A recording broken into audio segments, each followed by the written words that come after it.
다시 한번 우리의 죄를 대신하여 십자가에서 죽으시고 부활하신 우리 주님께 큰 영광의 박수 올려드리겠습니다.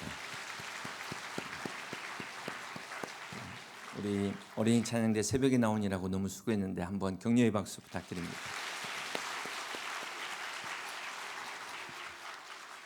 네, 자녀 축복기도에 나오신 여러분들을 위해서 한번 같이 힘찬 박수 하겠습니다. 광고 드리면 끝나고 나가실 때 우리 여전도에서 간식을 준비했습니다. 그냥 가지 마시고 기도 끝나면 꼭 간식 같이 드시고 좋은 교제 시간 가지시길 바랍니다. 우리가 21일 마지막 날을 축복기도의 날로 했는데 올해 교회 일정상 불가피하게 이번 주에 진행하게 됨을 다시 한번 양해 말씀드리며 감사드립니다. 아무쪼록 이 시간 우리 자녀들이 못 나오신 분들도 우리 함께 자녀들, 손주들을 위해서 축복하는 그런 귀한 시간이 되기를 소망합니다. 실제 실화인데요. 미국 워싱턴 DC 한 지하철역에서 아주 허름하게 옷을 입은 사람이 이렇게 바이올린을 꺼내들고 연주를 시작했습니다. 45분 동안 1000명이 지나갔는데 그 앞에 멈춰 서서 듣는 사람은 그렇게 많지 않았다고 합니다. 그런데 이 연주한 사람은 바로 누구였냐면 당시 세계적인 바이올리니스트 조슈아 벨이라는 유명한 사람이었습니다. 그가 불과 이틀 전만 해도 공연할 때 그 티켓이 다 매진될 정도로 그런 연주자였음에도 불구하고 그가 일부러 허름한 옷을 입고 실험을 했습니다. 여기에서 우리가 깨닫는 것은 연주는 똑같았는데 단지 사람들이 듣지 않았다는 것입니다. 오늘도 하나님은 우리에게 말씀하십니다. 문제는 우리가 하나님이 침묵하시는 것이 아니라 우리가 관심이 없어서 바빠서 하나님의 음성을 듣지 못하고 놓치고 있다는 사실입니다. 오늘 이 새벽에 하나님께서 우리 가정에게 주시는 말씀, 항상 주님이 주일마다 주시는 말씀 놓치지 않고 다 하나도 땅에 떨어지지 않고 여러분 가정에 그 심령에 뿌리가 내려 100배의 결실을 맺는 귀한 복된 가정, 복된 자녀들 되시기를 주님의 이름으로 축복합니다. 오늘은 고난주간의 마지막 날이기도 합니다. 2000여 년 전 골고다의 십자가가 내려진 그때 제자들은 어디 있었죠? 다 도망갔습니다. 세상의 눈에는 모든 것이 끝난 것처럼 보였습니다. 로마 빌라도 총독의 권위 앞에서 또 종교 지도자들의 그 위협 앞에서 아무도 나서는 사람이 없었습니다. 그런데 그때 바로 한 사람, 아리마대 사람 요셉이라는 사람이 당당하게 빌라도 앞에 나가서 예수님의 시신을 달라고 요청했습니다. 이 아리마대 요셉은 유대인의 공회원이었습니다. 그 당시 부자였습니다. 이 사람은 잃어버릴 것이 많은 사람입니다. 그런데도 당당하게 용기 있게 나섰다는 것입니다. 이 아리마대 요셉에게 친구들이 핀잔을 줬습니다. 너 미쳤냐? 그렇게 비싼 돈 들여가지고 만들어 놓은 무덤을 어떻게 십자가형을 당한 죄수한테 내주냐? 그러니까 이 아리마대 요셉이 뭐라고 말했냐면 괜찮아. 잠깐 3일만 쓰고 돌려주신다고 했어. 잠이 덜 깨신 분들을 위해서.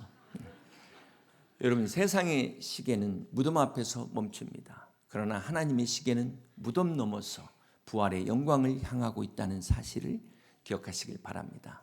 우리 주님께서 십자가에서 돌아가시고 제자들마저 다 떠나버린 그 상황에 아리마대 사람 요셉은 끝까지 믿음의 신의를 지켰습니다.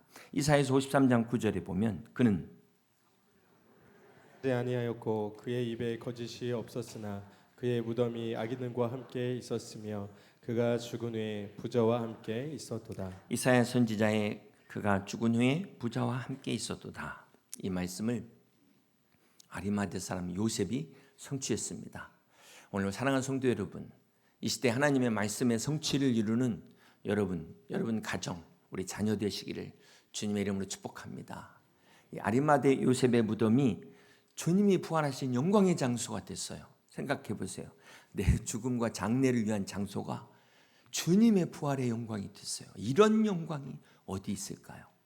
내 죽음이 생명으로 바뀌는, 내 절망이 소망으로 바뀌는 이 아침, 이 새벽 되시기를 주님의 이름으로 축복합니다. 그러므로 아리마대 요셉처럼 사람들이 등을 돌릴지라도, 비록 두려움이 몰려올지라도 끝까지 믿음을 지키는 여러분 되시길 주님의 이름으로 축복합니다.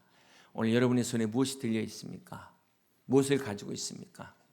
아리마대 요셉이 자기의 빈 무덤을 주님 앞에 드린 것처럼 우리도 주님 앞에 드릴 때 부활하신 주님께서 생명으로 바꾸시는, 능력으로 바꾸시는 축복의 역사가 함께 하시기를 주님의 이름으로 축복합니다.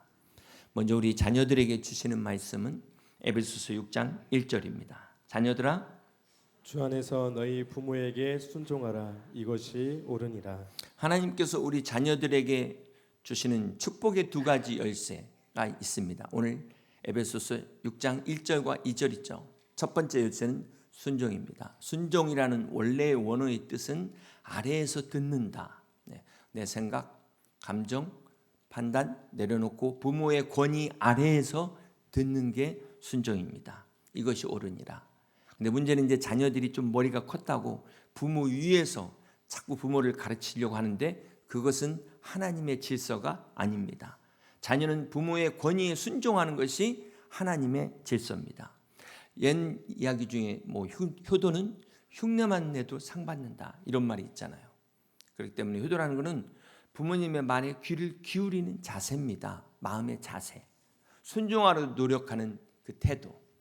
이때 하늘 문이 열리는 축복이 자녀들에게 임한다고 말씀하셨습니다. 두 번째 2절입니다. 내 아버지와 어머니를 공경하라. 이것은 약속이 있는 첫 계명이니 이로써 내가 잘되고 땅에서 장수하리라. 우리 자녀들이 축복받는 두 번째 열쇠는 부모를 공경하는 겁니다. 이것은 단지 말을 잘 듣는 것만이 아니라 원어의 의미는 부모 자체를 귀하게 여긴다. 부모의 존재를 내 삶에 주신 권위로 인정한다. 원래 원어는 이런 뜻을 가지고 있습니다. 미국의 유명한 대통령 중에 아브라함 링컨 대통령이 취임식 때 아버지가 오셨어요. 그 아버지는 구두 수선공이었습니다. 너무 허름하고 누추한 모습으로 온 것을 보고 막 사람들이 수근수근할 때 링컨이 일어나서 자기 아버지에게 가서 그 손을 꼭 붙잡고 이분이 제 아버지입니다. 저를 지금까지 사랑으로 기도로 키워주신 세상에서 가장 소중한 분입니다. 아버지를 창피하지 않고 자랑스럽게 소개를 했습니다. 여러분 이거 역사의 유명한 일화 있죠. 이렇게 자기의 아버지를 귀하게 여겼던 링컨을 하나님이 미국 역사상 대통령으로 그것도 가장 존경받는 대통령으로 세우셨다는 것입니다. 여러분 한번 생각해 보세요. 어느 조직이나 단체에서 문제를 일으키는 사람 치고 다 권위에 순종하지 못합니다. 그게 어디서부터 시작됐을까요? 가정에서부터 부모의 권위를 배우지 못한 사람들이 공동체에서 반드시 적응하지 못하고 문제를 일으킨다는 것입니다. 우리 사랑하는 자녀들은 어려서부터 부모를 공경하고 하나님을 공경하는 권위 안에서 어디 가든 빛을 발하는 하나님께 영광 돌리는 그래서 공동체에 꼭 필요한 그러한 귀한 자녀들 되기를 주님의 이름으로 축복합니다. 성경에 하나님께 쓰임받는 위대한 인물의 공통점이 뭘까요? 다 효자, 효녀였어요. 요셉도 아버지를 끝까지 그리워했고 룻은 시어머니를 자기 어머니처럼 섬겼고 솔로몬은 왕이 됐어도 어머니가 올 때 일어섰습니다. 이처럼 하나님의 사람들은 훌륭한 효자, 효녀였다. 오늘 우리 사랑하는 자녀들 부모를 귀히 여기는 마음으로 끝까지 축복의 하나님의 열쇠를 여는 믿음의 자녀들 다 되시기를 주님의 이름으로 축복합니다. 다음으로 우리 부모님들에게 말씀드립니다. 부모 여러분, 성경에 아브라함과 이삭과 야곱과 요셉의 축복의 공통점이 무엇일까요? 하나님의 축복이면서 동시에 부모의 축복이었습니다. 성경은 자녀의 의무를 말하기 전에 먼저 부모의 책임을 말씀하고 있다는 거예요. 부모는 자녀를 축복해야 되는 것입니다. 축복받는 자녀 뒤에 반드시 축복의 길을 열어놓은 부모가 있었다는 것입니다. 4절 같이 한번 보시겠습니다. 또 아비들아 너희 자녀를 노엽게 하지 말고. 여기 노엽게가 원어의 의미에서 보면 단순한 화를 내는 이런 차원이 아니라 반복된 상처로 인하여 자녀들 마음에 분노가 쌓이지 않게 하라는 그런 뜻이 있습니다. 어떤 한 번의 실수가 아니라기보다는 부모의 욕심으로 자녀를 막 다른 자녀들하고 비교하는 거예요. 형제자매 간에 비교하는 거예요. 자녀는 내 소유가 아닙니다. 하나님이 잠시 맡겨준 선물입니다. 우리가 인격적으로 존중하며 하나님의 사랑으로 품어야 되는 것입니다. 2절 후반부에 보면 오직 주의 교훈과 훈계로 양육하라. 양육이 먹이고 키운다는 것이잖아요. 네, 사육과 양육의 차이가 뭘까요? 네, 몸만 키우는 것이 아니라 영혼을 함께 같이 세우는 것입니다. 영혼을 돌봐야 되는 것입니다. 부모의 사명은 단순한 훈육이 아닌 자녀를 믿음 위에 세워야 되는 것입니다. 한 병실에 두 중환자가 있었습니다. 창가에 그 침대의 환자가 매일 창밖 풍경을 옆에 있는 환자에게 이렇게 알려주는 거예요. 오늘은 공원에 아이들이 나와서 놀고 있어. 햇살이 참 따뜻하군요. 이 벽 쪽에 누워있는 환자는 이 이야기를 들으면서 그 막 창밖의 세계를 막 상상을 해보는 거예요. 그러면서 기쁨을 누리는 겁니다. 근데 어느 날 밤 이 창가에 앉은 환자가 갑자기 막 숨이 차오르면서 기침을 하기 시작했어요. 막 이 위독한 순간을 맞이했어요. 그런데 곁에 있는 환자는 응급 버튼이 옆에 있는 것을 알면서도 누르질 않았어요. 저 사람이 죽으면 내가 저 자리로 갈 거야. 그래서 저 멋진 환경을 내가 볼 수 있을 거야. 그런데 이튿날 아침 그 창가의 환자는 그만 세상을 떠났습니다. 그리고 며칠 안 돼서 이 사람이 자리를 옮기게 됐어요. 드디어 그 궁금한 창밖의 환경이 얼마나 아름다울까 기대하고 보는 순간 깜짝 놀랐습니다. 왜냐하면 거기에는 아무것도 없는 회색 벽돌뿐이었어요. 사실 창가의 그 환자는 아무 풍경도 보지 못한 것입니다. 그러나 자신이 고통 중에서도 옆 환자를 위해서 아름다운 세계를 이야기해 준 것이었어요. 저는 이것이 바로 진정한 양육이다. 비록 내가 아프고 힘들어도 나는 보이지 않아도 저 밖에 아름다운 세상을 이야기해 줄 수 있는 것, 이것이 바로 부모의 사랑이라고 믿습니다. 이제 말씀을 정리합니다. 사랑하는 성도 여러분, 우리가 막막해 보이는 이 무덤 같은 현실에도 순종과 공경의 돌문이 열리는 날, 비로소 부활의 아침을 맞이하게 될 것입니다. 이제 부활의 아침을 함께 맞이하기 위하여 오늘 우리가 기억해야 될 것이 있습니다. 우리 자녀들의 신앙을 뺏으려는 세력이 있다는 거예요. 여러분, 해님 달님 이야기 아시죠? 호랑이가 나타나서 뭐라고 합니까? 어흥, 떡 하나 주면 안 잡아먹지. 막 이러다가 어떻게 됐어요?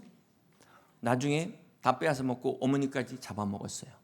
이 이야기가 주는 교훈이 뭘까요? 사단이 우리에게 나타나가지고 어흥, 떡 하나 주면 안 잡아먹지. 이렇게 유혹한다는 거예요. 그러면서 하나씩 다 빼앗아가요. 마귀는 결코 한 번에 우리를 다 쓰러뜨리지 않습니다.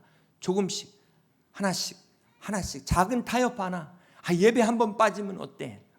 작은 핑계 하나, 이것이 우리 자녀들의 신앙을 무너뜨립니다. 그러므로 어려서부터 자녀들의 신앙이 세상과 타협하지 않도록 무서운 호랑이도 못 빼앗는 말씀 위에 굳게 서는 우리 믿음의 자녀들 되시기를 주님의 이름으로 축복합니다. 우리 모든 부모님들이 자녀를 위해 눈물로 축복의 길을 닦으시고, 자녀들은 부모님께 순종과 공경으로, 또 우리 모든 성도들 가정이 하늘의 신령한 은혜들과 이 땅의 기름진 축복을 누리는 무서운 호랑이도 못 빼앗는 하나님의 축복이 가득한 복된 가정 되시기를 주님의 이름으로 간절히 축원합니다. 기도하겠습니다. 하나님 아버지, 감사합니다. 오늘 고난주간 마지막 날, 우리가 아리마대 요셉 같은 믿음으로 주님의 부활을 맞이하는 복된 믿음, 복된 가정 되게 하여 주시옵소서. 이 시간 주님 앞에 우리의 자녀들을 올려드립니다. 우리의 가정을 올려드립니다. 주님 축복해 주시옵소서. 무엇보다 우리 자녀들이 하나님을 경외하는 믿음을 갖게 하여 주시옵시고, 부모를 공경하는 순종 안에서 건강한 자녀들 되게 하여 주시옵소서. 부모된 우리에게는 자녀를 넓게 하지 않게 하시고 오직 주의 교훈과 사랑으로 양육하는 부모가 되게 하여 주시옵소서. 이제 사랑하는 우리 자녀들을 축복하고자 합니다. 이 시간 주님 앞에 나온 자녀들, 또 나오지 못한 자녀들까지도 우리 손주들 친히 축복해 주시옵소서. 우리 자녀들의 건강과 학업과 또 시험과 취업과 군복무, 유학, 결혼, 출산, 그 이후의 모든 삶까지 주님이 함께하여 주시옵시고 주님이 동행하여 주시옵소서. 특별히 우리 다음 세대의 부흥을 허락하여 주셔서 우리 가정에 우리 자녀들로 인하여 우리나라의 소망이 있게 하시고 우리 민족의 소망을 있게 하여 주시옵소서.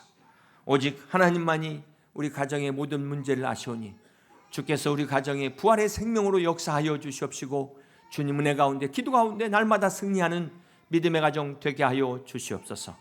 감사드리며 예수님의 이름으로 축복하며 기도하옵나이다. 아멘.